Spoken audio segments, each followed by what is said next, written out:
Hello, welcome to Follow Everton. Everton have just won 2-1 away at Leicester. What a glorious weekend this is proving to be. Results yesterday were very, very nice, with Burnley losing 3-1 at home to Aston Villa. And of course, Liverpool dropping points, hopefully, which will become very, very pivotal in the title race. And then today, Leeds losing 2-1 away at Arsenal, which was expected, although Arsenal really did take the foot off the gas. I don't know how they didn't win that by more. And then Everton doing the business, of course, the main event. The fans, unbelievable, getting us through the 90 minutes, incredible support. But the players have to take huge credit as well with the superb performance and the discipline. And just, it had everything today. I'm so happy to see Everton out of the relegation zone and up actually into 16th place in the Premier League table with, I believe, have we got 4 games left to play? Just sharing the link to this, bear with me so I can get down on. But 5 games left, or 4 games, sorry, still to play. And we've got a game in hand on the other teams, and I've got a point ahead. So it's shaping up really well. And I'm hoping we're all getting worked up over nothing in the end, and that we'll be fine. City will win the league, Everton will stay up, and we can all laugh at this. We can all laugh at this a bit later. So bear with me just one tick, if that's okay, just because a few of the people on the channel want to come on, and I've got to share the stream link with them. I'm just looking at all the comments. Everyone's absolutely delighted. So just before we get down on, Everton took the lead early on in the game. It was Vitaly Mykolenko on the volley, a really nice strike. I mean, the technical execution of it was superb. And Everton, quite early in the game, you're thinking, can we hold on? Unfortunately, in typical Everton fashion, conceding a goal, that is what a relegated side would do. A team fighting at the bottom, they concede those types of goals, and it was a calamity. It's a long ball. Mina should just head it away, or if he's not in a position to do so, Seamus Coleman should head it away. Instead, the two of them don't talk, they don't communicate, they get in each other's way, and there you go. And it was some player for Leicester, I'd never even heard of him, Baz or Daz or someone, running through, and there's nothing Pickford can do. And at 1-1, you're thinking, oh, you're throwing it away, because just before that moment, Decore's missed a really good chance to make it 2-0, where if he gets a stronger contact on it, Everton are 2-0 up in cruising, but they go up the other end, Leicester score, and you're thinking 1-1. It wouldn't be a terrible result because of what was happening at Leeds and Arsenal. At that point, Leeds were losing 2-0. I think they'd gone down to 10 men. So as much as we needed a win, I was kind of accepting that it was going to be a difficult afternoon, especially if we've got players who can't communicate. But there it was. Everton kept plugging away. They looked solid defensively. Well, I say that, but there was the communication problem in defence. And there you go. Mason Holgate getting the goal from a corner, and at 2-1, you're thinking Everton, they're going to see this out. They're not going to let that slip again. Decore says, don't let this slip. Don't do what Steven Gerrard did at Anfield against Chelsea. And it's a Richarlison free header from a corner. Heads it down. Keeper makes a save. It's not the best save. It's straight to Mason Holgate, and he taps it in from 2 yards, and it's brilliant. You're 2-1 up, and at half time, I'm thinking, can we hold on? Can we see out the 3 points? And yes, we can. We'll talk more in detail in a moment. I've got Dan coming in onto the stream. Way! You happy? You enjoyed? Yes, buzzing, mate. We needed that win, didn't we? Are you happy? Yeah. I know you're old, but you've got a lifetime ahead of you of watching the Blues, haven't you? She's buzzing. Dan, I'm going to get your thoughts quickly, because I've got Mabsy, I've also got David, Basil, and Stevie who also want to come on the stream, and we've got to do that all before 4:30. Because there's another match that I want to go and watch. Plus, I'm a bit rough, but can I get your thoughts? I'm assuming you're absolutely elated. Everton out the bottom 3, up to 16th. All the teams around us dropping points. Liverpool drawing last night. It can't get much better today at this moment in time. Everything seems to have gone right this weekend, doesn't it? Bang on, 3 points needed. I think the only bad thing to come out of today is that the injuries and stuff like that. But really tense game. When we hit 60th minute, it felt like the longest 30 minutes of my life. I don't know what you was like. It felt so slow and long, and you just wanted the 3 points, but you didn't know whether they was going to get a goal. I was scared because I felt like we played well, but our legs was going towards the end, weren't they? Players were slowing down. Dan, I'm going to be honest with you. I had difficulties finding the match. The first 5 minutes I was watching pretty much just a Leeds game. Every link that I had on was going off. And then the last 10 minutes, I barely saw a wink. In fact, my link stuttered and I was on 79 minutes. The next thing I'm on 82. Probably best. I'm prancing around. Yeah, my mental health. I felt all right, actually. I didn't feel too bad. I'm really under the weather. I'm sure you can see in my face. You can hear a little bit in your voice, but yeah, this will boost you back up. I'm at 50%, but I didn't see those. I saw some of the fatigue, but then the thing would drop, and I'd be like, I'm actually glad I'm missing some of this here because the players look shattered. Yeah, they did. At one point, I'm looking at the Leeds Arsenal game on Sky in front of me. There's 89 minutes 91 and a half minutes played on that game. So I'm thinking, well, surely the Everton game must be coming up to full time. Finally find another link that's working. It's on 89 minutes or 90 minutes. I'm thinking, hang on a minute. This is way behind. And I've got the Leeds Arsenal game on in front of me and they've not revealed the score. So it must be Everton still winning. And then it jumps to 92 minutes and 50 seconds and Rondon's on the floor winning a foul. And I'm thinking, fucking yes, we've definitely won this game. But yeah, there was fatigue and Jordan Pickford today, again, proving that if you want wins, you have to have a good goalkeeper. And some of them you don't expect any goalkeeper to save, and he's just pulling them off. Yeah, there was a back four of John Joe Kenny, Mason Holgate, and Michael Keane and Seamus Coleman. It's got disaster written all over it, but we got there. I think one thing I will jump in and say on that though is that King come on and he was absolutely incredible. He was solid. He won all the headers. He looked like he come on wanting to prove himself. And I was really, I'm going to hit a point. I was really frustrated that he come off. I don't know how injured he was. I thought it was concussion. I don't know what it was, but for me, he made a mistake, and he didn't look like he was having the best game. And then he come off. He's done that before, where he doesn't look like he's enjoying it that much and doesn't have the best game. What did he get concussed from? Because he didn't look it to me. I'm not 100% sure, to be honest with you. I was under the Stevie. I was under the impression that it was a concussion injury, but then I was surprised he didn't bring Alan on then. So maybe he's injured, but there didn't look to be much in it. It did look like he'd made a mistake and wanted to get off the pitch. Yeah, that's what I'm saying to you. 100%. It looked like he's done it before. I can't remember what game it was where he isn't having a good game. He's not feeling it because he slipped over first of all, and then secondly he ran into Coleman, and then there was a goal. And you could see he's having a nightmare. And to me, he pulled up and wanted to come off and get away from it. And then Keane come on, and Keane was incredible.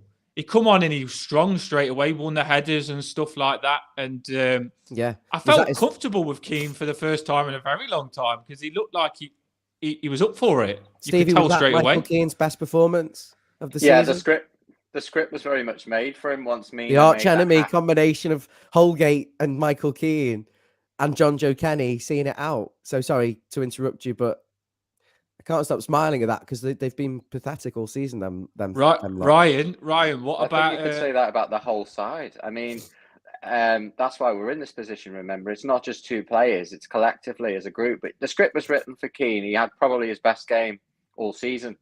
But remember, he wasn't supposed to be on the pitch, and maybe it was a blessing in disguise. Mina gets, and he was an absolute howler. They crash into each other. No communication between those two. Then obviously it allows Leicester to level up the scores, and you just feel at that point, tough with the on scores level, that it's going to be an anxious match. But credit to the Blues and the 12th man. The crowd were just amazing today, and you could hear that. And we've got Andy. He's probably going to be joining us straight outside the stadium. It did drag. Dan, I agree. The first 30 minutes flew. The last 30 were like. Well, the commentators loved it. The commentators loved it. They said it was a great game and that it'd flown by. So obviously, just because we're supporting them, it dragged. Of course, it's going to drag. From my perspective, I was thinking my commentary is 1 or 2 seconds behind my picture, and I feel awful. I've also got the Arsenal game on in front of me, and I'm thinking the commentators are actually getting on my nerves as well with some of the stuff. I don't know what stream you had. I had USA, and they were so irritating. Some of the stuff they were coming out with. I'm gonna hit you with something here, Ryan. And I said, I don't know whether Steve remembers on our last stream when we was on about Miko having a shot and missing. And I said to you, he's attacking and he's getting in positions and good positions, and he's gonna score. He's gonna score, and it's coming, and he's gonna have a good game. And what a goal that he scored, mate! Absolutely insane volley. And do you know where we was just saying that after 60 minutes it felt long? I felt when he come off and Kenny come on, I felt we struggled because Miko was getting on the ball a lot. And he was just helping like the game flow. He was helping us pass it a bit. He was passing it to Delph, keeping the ball moving. And then when he went off, I was scared because I felt like he isn't my man of the match, Miko, but I felt like he had an insane game and he is getting better and better, and he's loving it. You could tell. I love Richarlison when he ran up to him when he scored, because Richarlison looked at him and he was like, "How did you score that? You look so chilled that you just whacked that in from there. I couldn't believe it. What a goal!" He is a cute cucumber. What a goal. He's a cute cucumber. I do want to see more from him going forward, though, in terms of getting maybe more to the byline and getting deliveries in. I don't know whether that's just because we've been treated to 2 world-class left-backs in the past, 10 years. In Luca Dean, I do consider him one of the best. Well, I think, Ryan, to push on to the level that, for example, Liverpool push on, you've got to have defenders that are excellent at defending. We saw what a mess we made today with that sort of thing. So you need confidence at the moment. I mean, Pickford again was absolutely worldly with his saves, but it shouldn't have been made to make those saves. Catching my breath. On that, what you've just said, though, the first half, when they were shooting, we was closing them down. They wasn't getting as many shots off. But second half, when the legs was going at 60th minute, you see more shots. Like, we should be closing them down, but we couldn't get there. And the shots are going off, and Pickford's keeping us in it. But I was thinking to myself, I didn't check who's on the bench. Why didn't we bring like El Ghazi on or someone like that as well? We needed fresh legs at 60th minute just to close them down, because Gordon was getting tired. Everyone was getting tired. I think, Dan, it was partly because 2 substitutions were forced upon us through the injuries, which you said are the negative part of the game, and you're probably right. But there's a lot. Can we also say we should have won that probably 4-1? We should probably have been 3-1 up in the first half. Obviously, Schmeichel makes the save, but it could have easily gone in. And but you could say that about Leicester. You could say that it could have finished 4-4. So if the game was fair, we kept possession a lot better than we had done away from home all season, I thought. What do you put that down to? Because it can't just be the fans, but they were really loud. There was a 6-minute rendition of "Spirit of the Blues." From seeing them off yesterday to the end of the match, everyone's been absolutely fantastic. It feels like there's a lot of unity in the club right now, and you couldn't say that at the beginning of the season when we had Rafa. In fact, got a 2-year-old child, and I was going to write a fairy tale for him that starts with this Rafa being sent into the club. It's like the big bad wolf and kind of destroys everything, and at the end we have all these saviours. Mykolenko's goal, Dan, was worldly. It was worthy of a Brazilian strike, wasn't it? I was in shock at the time. I thought, he's hit that first time on his left foot and it's hit the bottom net. Volley. What am I watching here? What am I watching? But he stood there and he wanted it there. You could tell if someone passed it to him in that position, he was going to rocket it in, and he did. It was like a Bainesy strike, wasn't it? He's absolutely... But like I've just said to you, he was incredible. But my man of the match today, and I'm going to give him a shout out because I've given him some stick sometimes and said I don't know if a good player is in him, is Iwobi. Absolutely unbelievable Iwobi was. his tracking back, he was 10 out of 10. Even on the ball, he was passing it, getting like his touch and everything. Iwobi was man of the match for me today. Class. He got back. He was marking Barnes, who's really, really good. And he went shoulder to shoulder with him, got the ball, and then just got us going up the pitch and stuff like that. Say, see you later. I'm Iwobi. You know what I mean? I'm going to do my defensive work, and I'm going to get him up forward as well. He was all game. What's happened to him is an absolute machine. I can't believe how good he is. If they play like that, I'm going to say they're good, yeah. He was outstanding, but for me, it's between Keane and Pickford. I mean, Pickford outstanding again. He kept us in the game. Without his saves in the last 2 games, I'm not sure we could even be talking about I agree with Stevie. Surviving. I do think Jordan Pickford was man of the match. I thought Michael Keane was a close second. The back four showed maturity. They could have crumbled. There were times where I was looking at that and I was getting frustrated. Certainly the last sort of 30 minutes, we were getting a bit too deep and we were like a line of 5 stick men doing diddly squat and we had not enough protection in front of them. Pickford obviously was exasperated by that. But to a man, 1 to 11, you can't fault anyone. If you were being overly critical in terms of maybe next season or moving forward, Gordon and Gray, the decision making and in that final third's got to improve because Gordon, if sometimes I just think he panics, he makes the wrong decisions when actually if he just had slightly more composure, he could score a lot more goals, he could make a lot more assists. There was one at the end where he goes clean through. It's a tight angle, but he's close to the goal. He could smash it. And he squares it with like 2 players in the line of the pass, and you're thinking percentages.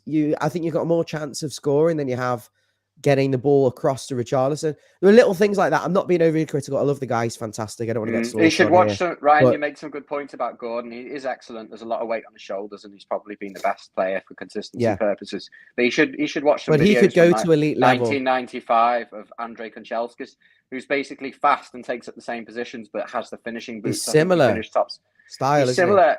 He's similar in that he's a direct winger, but he comes off the flank. And Kanchelskis had something that Gordon hasn't got that he can work on, which is his finishing. And it was a pleasure to watch when he played. Sadly, but he's only 21. He's only 21. But if you look at a lot of the players in the league at 21, they're very mature and playing well, and players have won trophies. But there's still a lot of work to do. I can't bear Ryan to think about next season. I think we need to just focus on one game at a time. I don't know how you can even think about that. We've got to get out of this mess. It's not over yet. I mean, I'm trying to. We're in this position. We're in so much better than Friday night with what happened yesterday, with everything going in our favour, and then today. But it can turn, as we've seen in the last 3 games. I know we went from last week. Do you remember saying that I would jump in the Mersey One big positive out of today is the fact we broke this hoodoo. This thing that's been hanging over us, where we've not won away from home for 8 months. And we've got 3 away games left. And we've won one of those. I still don't rate Arsenal away, and I don't really be wanting to watch that, having to try and get a point at the Emirates. Another day Leeds get an equaliser, by the way, today with 10 men. Arsenal were very wasteful. I'm not quite sure they're that clinical. But Leeds I agree. Down to 10 men, you're right. It could have been 2. But I still don't want to be on the last day of the season. We've done it twice in the last 20 years. I don't think it will be. Dan, I'm looking at that table now. We could finish 15th. Yeah, that's the hardest game for me. Southampton not getting another point. Southampton. Yeah, I said to myself, Leicester was the hard game. If we get a draw, I want the win because it's going to help us so much. But if we get a draw, it's still okay. That's a harder game. Leicester. Yeah, that's a harder game than Brentford, Watford, and Crystal Palace. Crystal Palace will be similar to the Leicester game for me. They're a team that have got some good players, but that was the hardest game. It's going to get. The next 2 games are easier, but you've still got to perform because nothing is easy. We know that, as you've just said, Steve. It's not going to be in the bag. You've got to turn up 100% every game. But the fact we bagged 3 points, the fact we bagged 3 points. But one thing I will say though is that we look like we've got good football in us, but we're scared to play that good football because we're in a relegation battle. If we go out and attack and play this good football, they might catch us out on the break. And we might lose points that we need so badly. So we're in 2 minds. And I feel like if it was in mid-table, we'd be playing a lot better than what we are because there's less risk, but there's so much at stake. But I am glad that we keep thinking we know what's at risk, and Lampard's telling them, you know what, don't give the game easy to the other team, because we've seen it happen against Burnley. It was 2-1. They are And then keeping all of a it sudden- simple, and that'll Yeah. be why it's working, because we're keeping it simple. I'm just trying to get Jan on because he's got a post-match poem, which is brilliant. So You've got to get him on. just sent well him the done. link. He's gone absolutely he's completely famous now. He's met Frank Lampard. He's got Bill Kenwright's hotline number. Where from? Don't know.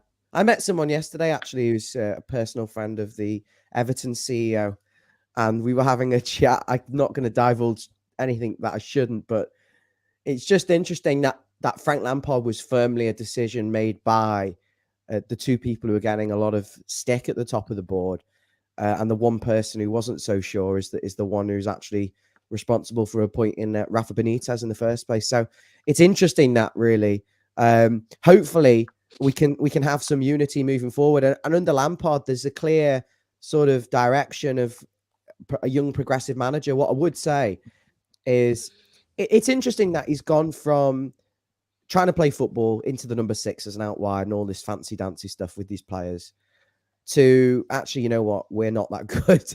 And we're going to have to go back to pragmatic style. We talked about it in the preview, Steve. I don't know whether you watched it. But we said these players are best at getting behind the ball, waiting for mistakes, set pieces and counterattacks. Ancelotti did it. Look, I'm hoping in the future we'll evolve into a more aesthetically pleasing side. But it worked today. It was the same. Just doesn't matter, Ryan, does it? It's a game of football, and that's one that you need to win. And it just doesn't matter how we play at this point. I don't even think next season, whatever happens, it matters to start with. It's all about getting that team spirit back, and we've got that from the fans, the manager, the team.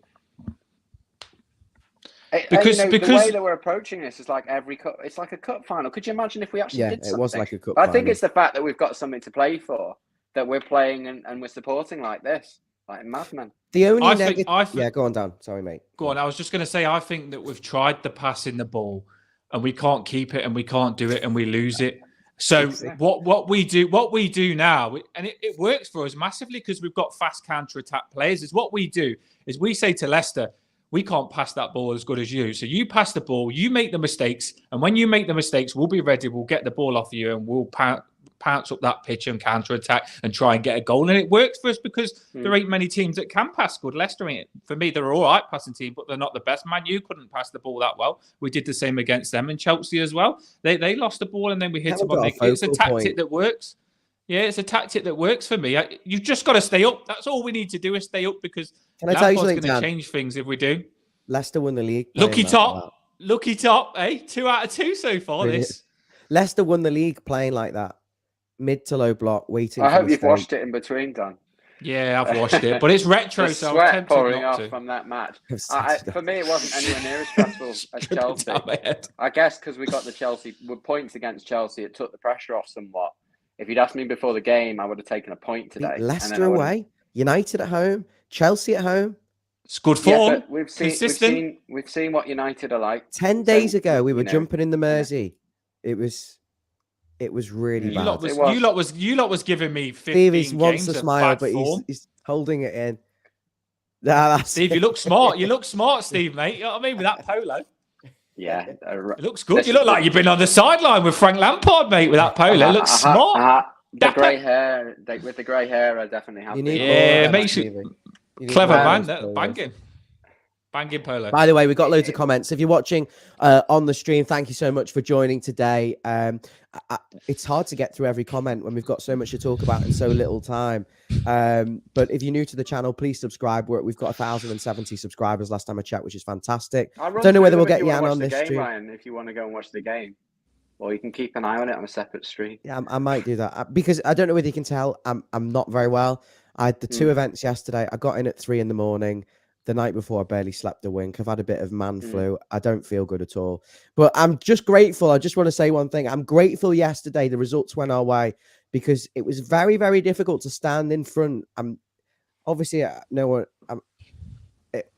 to divulge where I was, but I was in a Merseyside-ish location full of Liverpool fans, all watching the match on their mobile phones. Norway. And yeah. Very, very difficult to focus on actually trying to work when I know that's going on. And they've got these men with their iPhones out with the Liverpool game on. And I'm like trying to feeling like the sweat's coming off me because I feel awful, and also wanting to know what's going on. And then I couldn't believe that they dropped points. But I'll pass the reins over to you, Steve. Hopefully you can try and get Mabsy on. There's comments I don't know. Oh, Yanndalf's making an up. There you go. We're going to bring in Yanndalf. We're going to go on, bring Stevie. I'm going to watch this back The in my Yan. own time later. I think he's going to give you a poem live. I'll share this everywhere as well. So give me 2 seconds. Ryan, what better medicine than 3 Good points? replacement. You don't get better Thank with you. that. You know what I mean? I know. I'm on antibiotics now as well, so I'm going to go and have a lie down. I'm going to watch this back after the football. Enjoy. Thanks, boys. See you later. Thanks, Ryan. As Ryan says, I'm taking over, and we've still got lots of comments to go through. But before we do, this show wouldn't be this show without Yanndalf, and I'm going to bring him in now. Woo! He's our talisman. He's The Blue man Viking! who set up this. The Blue Viking! Great to meet you. Lovely to meet I mean, you. yeah. You've got a smile that beams from side to side. Yes. What's your reaction from the match today? How do you feel? Monumental. I mean, honestly, it's all down to the fans, like singing and being that extra man. And as you know, Frankie said in the pre-match, I mean, we drowned them out. It was like it was at Goodison. 2-1, 2-1, 2-1. Come on, Dan. You lucky top. I knew he was going to do it. I knew it. Oh, well, yes, you got 1-2-1, haven't you? Yes, mate. Perfect. I knew he was going to do it. I knew, but it was scarier than what I thought. But I knew he was going to do it.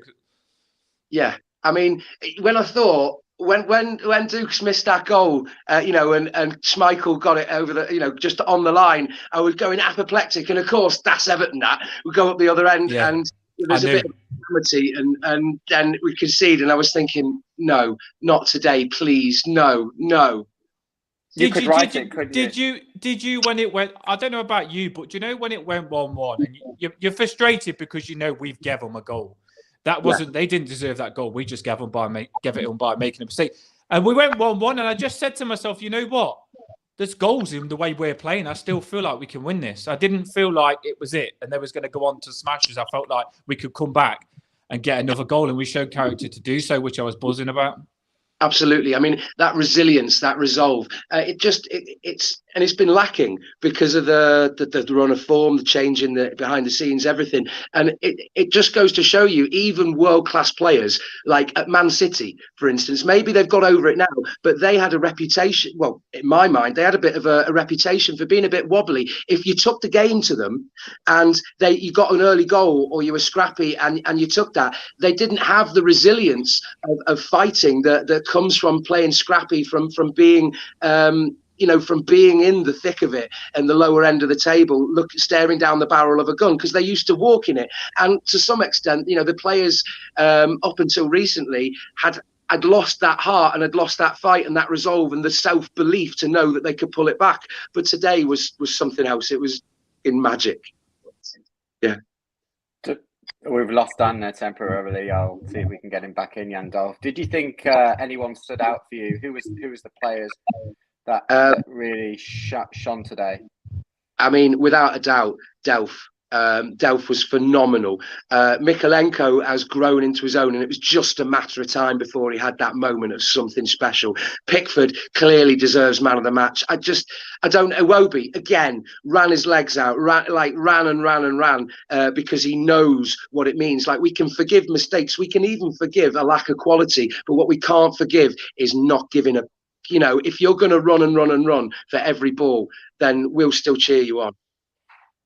Just going to bring Dan back in. We lost him temporarily. You didn't even mention Keane, who I thought was a fantastic stand-in when he came off the bench. And also Damari Gray probably had his best game in ages. So really, it was collectively just a great team performance. There were so many great shouts. I think you're spot on with Pickford there. Dan, we're going to go to some of the comments in a minute. And I think there's a lot to go through, to be honest. I think we've been absolutely inundated. The coaching staff, I think, are actually getting the club and the fans to work hard. I think that's been a secret to what's the turnaround, guys. It's hard work, really, because the class isn't really at the level of the top half of the league, but the work rate has been, finally. Yeah. Well, if you work hard, you're going to get somewhere no matter what. For me, like 90% of the game is through work rate. Iwobi was amazing. Like I say, the amount of times he got back and got the ball and put a shift in. Iwobi reminded me today of Pienaar. Do you know where Pienaar used to put a shift in and always help Baines? And if you was a, like say for Coleman today at the right back and you had Iwobi in front of you, you know you're going to get a lot of help. It's going to make your job a lot easier. And Iwobi, he had one of those games where he just loved it. You could tell his confidence was there. Things were just getting better and better for him every time he got the ball. And he's just cracking for me, Iwobi was. I can't believe how good he was. I love wingers that go forward and get back and put the shift in, because a lot don't, and he did. And I felt like that was massive for us today. He got back low, especially with Barnes down that left. We know he can hurt us. And Iwobi a couple of times went shoulder to shoulder with him, got the ball and sorted it out for us, bang it. Well, there's been a change in style of football gradually over the last few years in the Premier League, where it's a focus on those wing backs that are very, very strong in attack as well. Don't need to name them. And I will hold my hands up and say I've been a little bit critical in the past of Everton not taking the step forward and having the future planning to replace Baines and Coleman. And the fact that Coleman is still there and is still solid is a testament to him. He's fantastic servant, and I couldn't ask for anyone better. But the fact that he's got that cover now with Iwobi there, I never imagined Iwobi being put in that position, but he's come up spades. Everyone wants to play for Frank Lampard at the minute, don't they?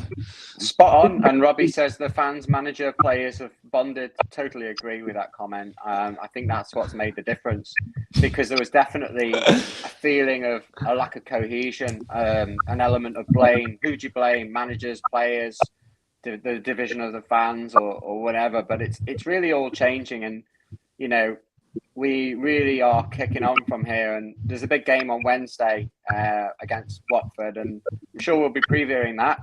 If you are trying to keep an eye on the City game and would prefer to watch us, we can keep you posted. It's currently goalless, 7 minutes gone. We'll go to some more of these comments. But Michael Keane, he wasn't supposed to be on the pitch, yet probably one of his top 2 games of the season. What do you think will happen next? Do you think Keane will retain his place following that, or do you think it's just dependent on the Mina injury? Dan, me? Well, I think it really does depend. He's clearly a guy that's got a lot of quality, and as much as we say he's been a lot of goals, I mean, I think he's been a bit shaky since that stupid sending off that I don't think he deserved with the toes, but part of it is you don't know which players are going to be affected in confidence wise, and if a lot of the time the mistakes he's made is he's been putting his body in front of the ball to try and block and protect Pickford, and they've just been unlucky deflections. I mean, to an extent, maybe. I think with Keane, you watch that send off with our fans before our players went, and the spirit at the minute is amazing. And you want to be a part of it. These flares, this stuff that's going on with Everton, you want to be a part of it. And Keane, for me, he come on and he thought, I want to be a part of this. I'm going to put a shift in and play well.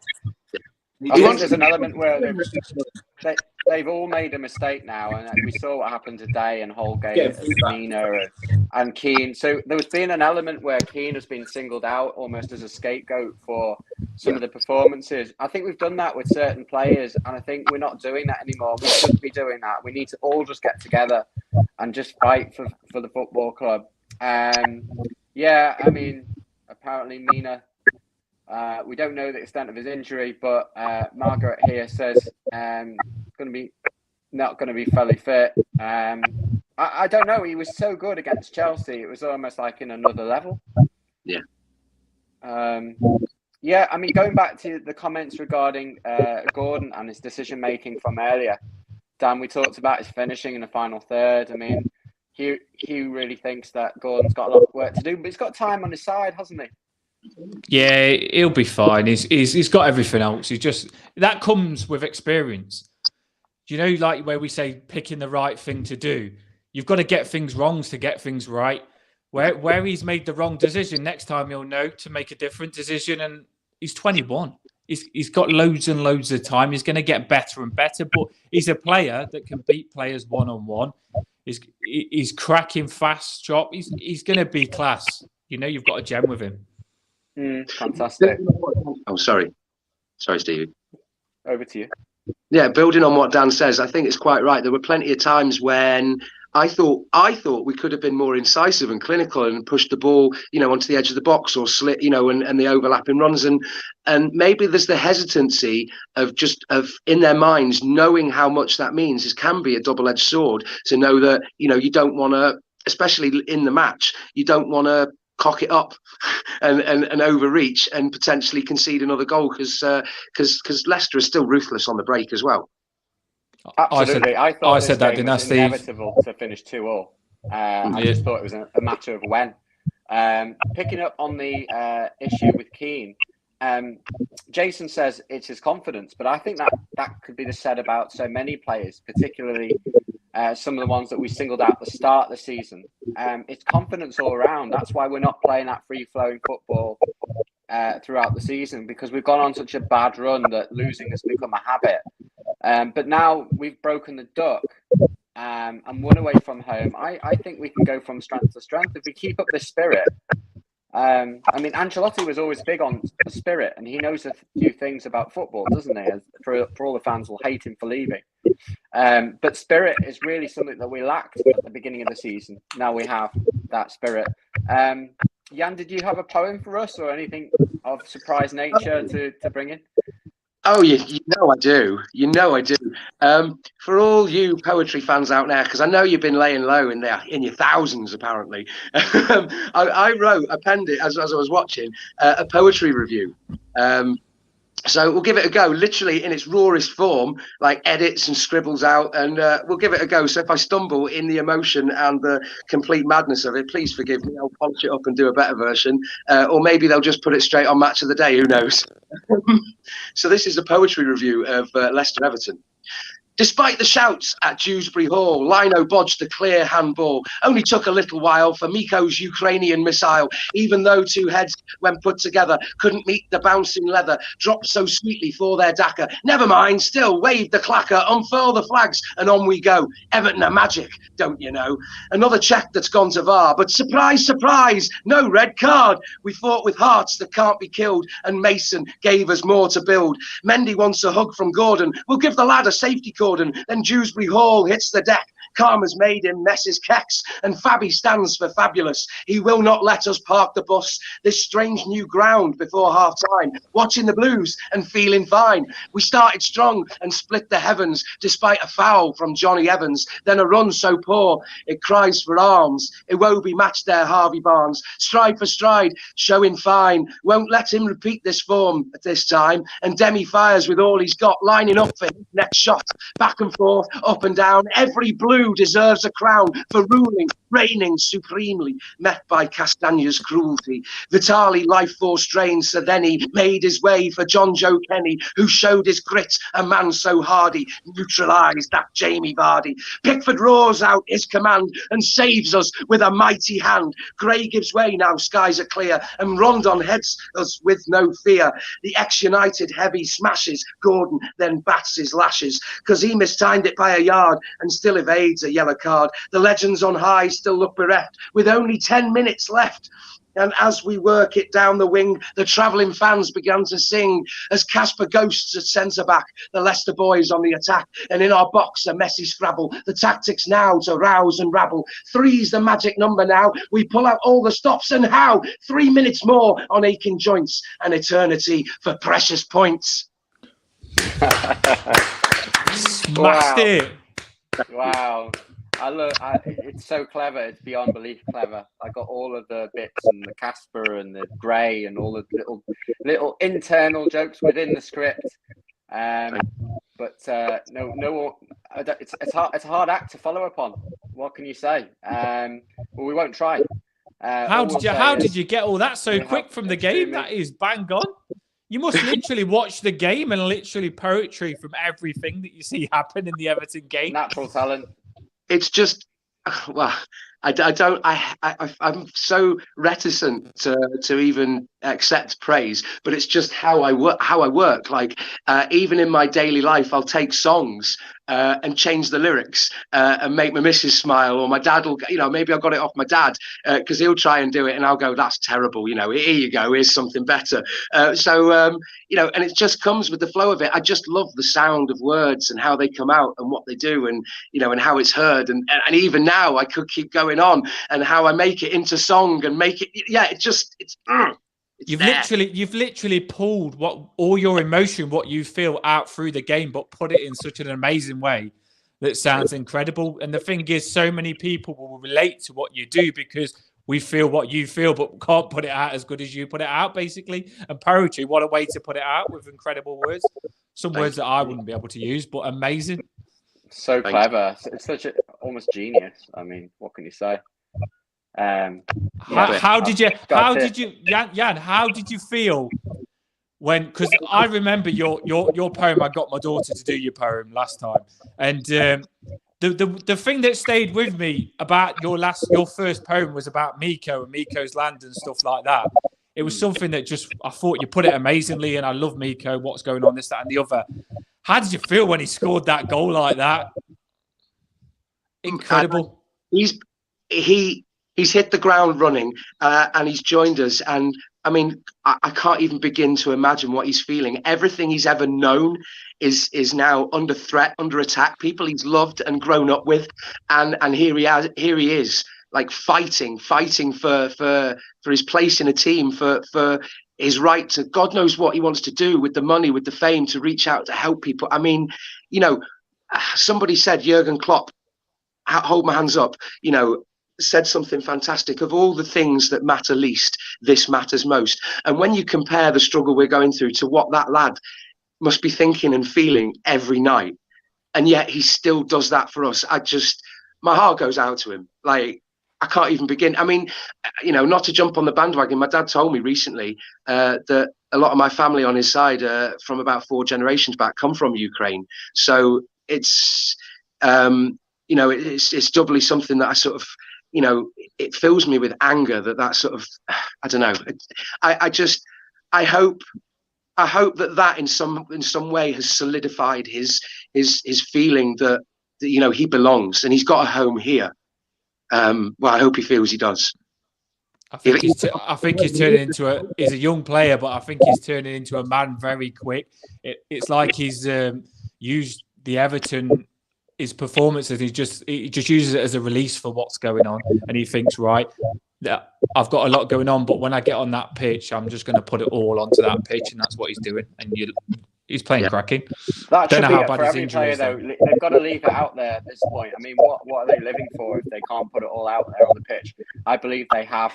They've not only done that, but they've showed composure and a touch of class. Yes, we've had to ride our luck, and we've had to rely on goalkeeping heroics, but you need to do that. And over a season, we haven't really had much luck, have we? If you're still trying to follow the football, City just scored, which is obviously good news. Just checking the VAR now to see if that's going to be disallowed from Norway. What does VAR exist? Yeah, the VAR checks will take place somewhere in Norway, won't they? I thought they got rid of VAR. I think it's so City 18 minutes, the goal literally just gone in. So Sterling with the goal, and a bit of an ironic twist. We're just confirming that it's not going to get disallowed, as I think people fear that might happen. Well, Yanndalf, when you talk, I almost feel like you're going to be rhyming next with the next sentence. So yeah, I've got to watch out. But I can see how how you roll, and we want more of it. Now, my idea, and I would like some comments in, was to get a Follow Everton shirt made with some of your poetry on the back and donate the proceeds to a mental health charity. If you like the sound of that idea, please comment in the box and we'll see what we can do. But everything's a win-win at the moment, and with everyone, it would just be fantastic for all. But yeah, going to some more of the comments. I love this particular one because it speaks from the heart. You've never shone so brightly, Everton. And that's true. We heard that ring right throughout the match. Perhaps, Jan, you could suggest some new tunes, because we don't want to be a one-trick pony, but you're hearing the same tunes over and over for 93 minutes. And of course, it could be completely one of these. Never shone so brightly. Yeah, exactly. So we're going to wrap up. I think Dan's just going to bring him back in. Dan, we're just going to summarise. Obviously, if you've just joined us, where have you been? Everton beating Leicester 2-1 at the King Power. Their first away win since August. Everton are out the relegation zone. Burnley and Leeds both losing. City are winning. Liverpool drew yesterday, dropped points. Everyone should be off for a cold beer or something similar right now. For all those that have commented and that we didn't show your comments, we do appreciate them. It's just that we had so many today that we literally could have been on here for about 3 hours. Jan, your poetry just, what can we say? It's legendary. Dan, as always, Mr. Optimism. That shirt will go in the wash and it'll be back out on Wednesday. Lucky shirt, 2 out of 2. 2 out of 2. We're going to win every game now till the end of the season, mate. I'm telling you. 2 out of 2 with this shirt. I wouldn't rule it out. I'm not sure about the Arsenal game, but definitely the momentum is with Everton. But as we saw with Burnley, we need to keep feet on the ground, and we need to just take every single game one at a time, really, because it's easy to get carried away. The fans, I will give them a shout because they haven't said yet, but the fans that went away was absolutely incredible. Blue flares going off in the ground, and there was all up. That's what you're seeing. You watch it on TV, and you see all the fans synchronized going like that all together and stuff like that. And I was watching, I was thinking, you're showing our fans more than the Leicester fans. It's like we're at home here, even though we're away. And this is one of the recent comments that we're still in the ground. Yeah, we deserve that. Do you know what though? I'm so happy that those fans are going back with the win because they deserved it. It was incredible. The fans and everything's connecting now. It's getting better and better, isn't it? We're all connected. If there's any fans still at the King Power, and watching this right now, I write every word for every single fan that is in the ground cheering on the team. It's not about me. It's about fucking pushing the Blues over the line. And today, you were the 12th man. You were fucking amazing. Yeah, 100%. The fans that were in the ground, all 3,000 represented 30,000 or more. As far as loads of people would have loved to have gone. We're all celebrating Everton's winning. He's getting emotional. Come on, Everton. I nearly got emotional when you. He's getting emotional. We're staying up, mate. We are fucking staying up. Come on, Everton. The optimism is infectious. The poetry is also amazing. And this is Follow Everton. Your chance to voice your opinion. It's raw, it's candid, it's post-match, it's pre-match. We'll be previewing Watford on Tuesday night. Members of the team will be looking ahead to that match. Today, it's all been about Leicester. It's about Everton defeating Leicester at the King Power. It's been from me, from Dan, from Yanndalf. It's been a hell of a stream. And we're all off to celebrate. I'm sure Ryan, when his antibiotics kick back in, will probably instigate a player ratings. But for me, everyone scores 10 and Everton are on the up. Goodbye for now. Woo! Come on, Everton! Come on, you Blues up the Toffees! Woo!